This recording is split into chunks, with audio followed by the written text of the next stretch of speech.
আসসালামু আলাইকুম ওয়া রাহমাতুল্লাহ। ২০২৫ সালে এসে বিরল এক ঘটনার সাক্ষী হলো বাংলাদেশ। বাংলাদেশে আসলে সম্প্রতি অনেক কিছুই ঘটছে, অনেক আশ্চর্যজনক ঘটনা ঘটছে, বিরল ঘটনা ঘটছে। আমরা এক বিরল ঘটনার সাক্ষী হলাম ২০২৫ সালে এসে, যে উপদেষ্টা নাহিদ ইসলাম, যিনি কিনা স্বেচ্ছায় ক্ষমতা ছেড়ে দিয়েছে। এটা আসলে বিরল। বাংলাদেশে আসলে এরকম ঘটনা কখনো ঘটেনি। আমরা দেখেছি স্বরাষ্ট্র উপদেষ্টার পদত্যাগ চাচ্ছে, বিভিন্ন উপদেষ্টার পদত্যাগ মানুষ চাচ্ছে, অনেক সময় সরকারের পদত্যাগ চায়।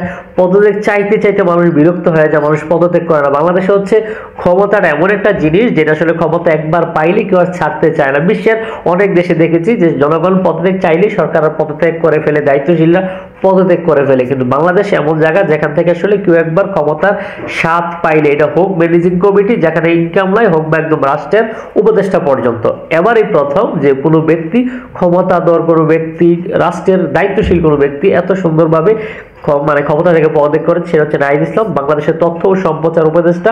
নাহিদ ইসলামের পদত্যাগটা আসলে বাংলাদেশের মতো 53 বছর ইতিহাসে নতুন একটা কিছু তৈরি করেছে, যে কিনা, এবং নাহিদ ইসলাম শুধু একটা ইতিহাস করেছে তা নয়, বাংলাদেশের ইতিহাসের সর্বকনিষ্ঠ উপদেষ্টা, যে কিনা এত অল্প বয়সে 25 বছরেরও কম কোনো ব্যক্তি বাংলাদেশের রাষ্ট্রের ক্ষমতায় ছিল, এত বড় উপদেষ্টা ছিল, এই নজির আগে হয় নাই, এবারে প্রথম। এবং স্বেচ্ছায় পদত্যাগ করে উনি একটা ইতিহাস তৈরি করেছেন। যদিও এর পাশে অনেক কারণ রয়েছে, যেখানে আসলে উনি রাষ্ট্রের ক্ষমতা থাকা অবস্থায় রাষ্ট্রের প্রটোকল পেত, ভাতা পেত, সরকারি বাংলো পেত, বিশাল বিশাল সুযোগ সুবিধা পাইতো।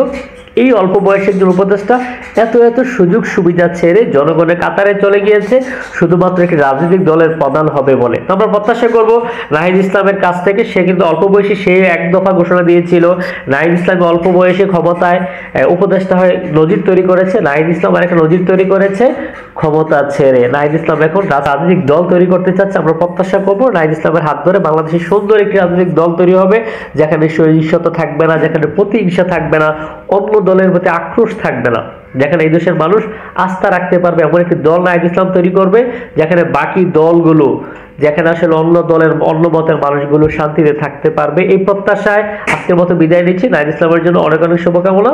নতুন বাংলাদেশ দেখবো আমরা। আল্লাহ হাফেজ।